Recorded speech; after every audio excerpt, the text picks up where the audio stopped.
నమస్తే, welcome to పూరా local. నేను మీ పద్మావతి. భారత్లో జరుగుతున్న నిరసనలపై పాకిస్తాన్ మాజీ క్రికెటర్ కొన్ని సంచలన వ్యాఖ్యలు చేశారు.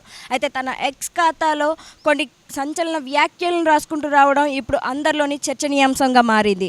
అయితే పాకిస్తాన్ మాజీ క్రికెటర్ అయిన దానిష్ కెనేరియన్ సంచలన వ్యాఖ్యలను తన ఎక్స్ ఖాతాలో రాసుకురావడం అనేది ప్రతి ఒక్కరిలోనూ ఆలోచించే వ్యూహాత్మక చిత్రంగా మారింది. అయితే ప్రతి ఒక్కరూ కూడా భారత్లో జరుగుతున్న కాక్రోచ్ జనతా పార్టీ చేస్తున్న ఏదైతే విద్యార్థుల కోసం పేపర్ లీకేజ్ల విషయంలో చేస్తున్న ధర్నా కోసం అందరూ మాట్లాడుతున్నారో అదంతా కూడా ఒక స్క్రిప్ట్ రూపంలో చేయడం అనేది ఒక బాధాకరణ విషయమని, భారత్లో జరిగే ప్రతి ఒక్క నిరసనల వెనక ఒక స్క్రిప్ట్ అనేది ఉంటుంది, దాన్నే ప్రతి ఒక్కరూ ఫాలో అవ్వడం అనేది ఇది బాధాకరం అంటూ తెలియజేసుకుంటూ వచ్చారు.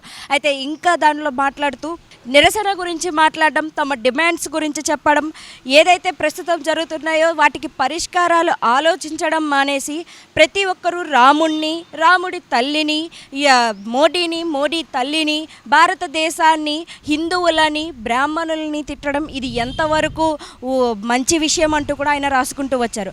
అయితే ఏదైతే నిరసన గురించి చేస్తున్నారో ఆ నిరసనలోని వారి డిమాండ్స్ గురించి చెప్పడం లేదా దానికి సంబంధించిన నినాదాలు చేయడం అనేది ఒక మంచి విషయం అని, గవర్నమెంట్ కూడా దానికోసం ఆలోచించి ముందడుగు చర్యలను తీసుకువస్తుందంటూ తెలియజేశారు. కానీ ఇలాంటి నిరసనలు చేయడం వల్ల ఎవరికి ఒరిగేది లేదంటూ, మరి ఇలాంటి నిరసనలు చేస్తూ ఎందుకని స్టూడెంట్స్ని కూడా రెచ్చగొట్టే విధంగా చేస్తున్నారు అంటూ కూడా ఆయన తన ఎక్స్ ఖాతాలో రాసుకుంటూ వచ్చాడు. అయితే దేశ విద్రోహులు అనేవాళ్ళు బయట ఎక్కడో ఉండరు అంటూ, దేశంలోనే ఉన్నారు అంటూ కూడా ఆయన చెప్పుకుంటూ వచ్చారు. అయితే ఒక పాకిస్తాన్కి చెందిన క్రికెటర్ అయినప్పటికీ కూడా మన ఇండియాలో జరుగుతున్న ప్రతి కలహాల గురించి ఆయన మాట్లాడుతూ ఇప్పుడు ఢిల్లీలో జరుగుతున్న కాక్రోచ్ గ్యాంగ్ చేస్తున్న ఈ వివాదాల గురించి కూడా ఆయన మాట్లాడడం అనేది ప్రతి ఒక్కరిలోనూ చర్చనీయాంశంగా మారింది. అయితే దీనికి కొంతమంది అనుకూలంగా స్పందిస్తూ మాట్లాడుతుంటే దీన్ని కొంతమంది వ్యతిరేకించడం కూడా మొదలుపెట్టారు. అయితే అందులో అతను మాట్లాడిన ఏదైతే బ్రాహ్మణుల గురించి, హిందువుల గురించి, మోడీ గురించి, మోడీ గారి తల్లి గురించి, రాముడు గురించి మీరు మాట్లాడడం ఎంతవరకు కరెక్ట్ అంటూ అతను ప్రశ్నించిన విధానం ఏదైతే ఉందో అది అంత మంచి విషయమే అంటూ కొంతమంది దాన్ని సమర్థించుకుంటూ వస్తుంటే, దీన్ని వ్యతిరేకించేవారు మీ దేశంలో జరుగుతున్న తప్పుల్ని, లోటుపాట్లని మీరు చూసుకోవడం మానేసి మా దేశాల గురించి మీకెందుకు అంటూ కొంతమంది విమర్శిస్తూ కూడా వస్తున్నారు. కానీ ఏది ఏమైనప్పటికీ కూడా దేశంలో జరుగుతున్న ఇలాంటి నిరసనల వెనక ఖచ్చితంగా ఒక స్క్రిప్ట్ అనేది ఉంటుంది, దాన్నే అందరూ ఫాలో అవుతున్నారు అంటూ కూడా ఈయన చెప్పడం అనేది ప్రతి ఒక్కరూ కూడా ఆలోచించాల్సిన విషయమే అంటూ కూడా కొంతమంది తెలియజేస్తున్నారు. ఇటు ఢిల్లీలో జంతర్ మంతర్ దగ్గర జరుగుతున్న ఈ నిరసన అనేది మరికొద్ది రోజుల్లో ముగియబోతుంది అంటూ కూడా కొంతమంది చెప్తుంటే, ఇటు ప్రధాని మోదీ గారు కూడా దీని గురించి స్పందించడంతో పాటు దీనిలో ఉన్న ప్రతి ఒక్కరి మీద మేము చర్యలు తీసుకుంటాం, ఇప్పటికే కొంతమంది మీద కేసులు నమోదు చేసి వాళ్ళని జైలుకు పంపించడం కూడా జరిగింది.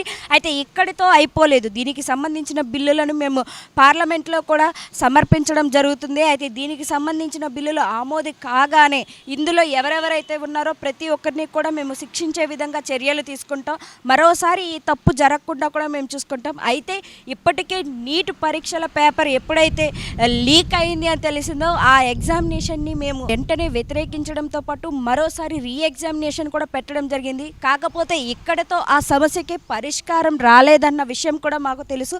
అందుకనే దీనిలో ఉన్న ప్రతి ఒక్కరిని కూడా చట్టపరమైన చర్యలు తీసుకునే విధంగా మేము ముందడుగు వేస్తున్నాం, దీనికి మీరందరూ కూడా సహకరించాలి అంటూ కూడా నరేంద్ర మోడీ గారు కూడా ఇప్పటికే ఒక వీడియోని రిలీజ్ చేయడంతో పాటు తన ఎక్స్ ఖాతాలో కూడా రాసుకురావడం జరిగింది. అయితే ఇప్పటికే కాక్రోచ్ గ్యాంగ్ పార్టీకి సంబంధించిన వాళ్ళు కూడా దీనికి సంబంధించి ఎటువంటి ఆధారాలు కూడా బయటకు ఇవ్వడం లేదు.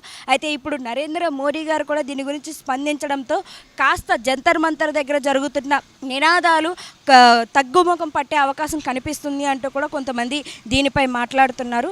సో మరిన్ని అప్డేట్స్ కోసం చూస్తూనే ఉండండి పూరా local. This is Padmavathi signing of.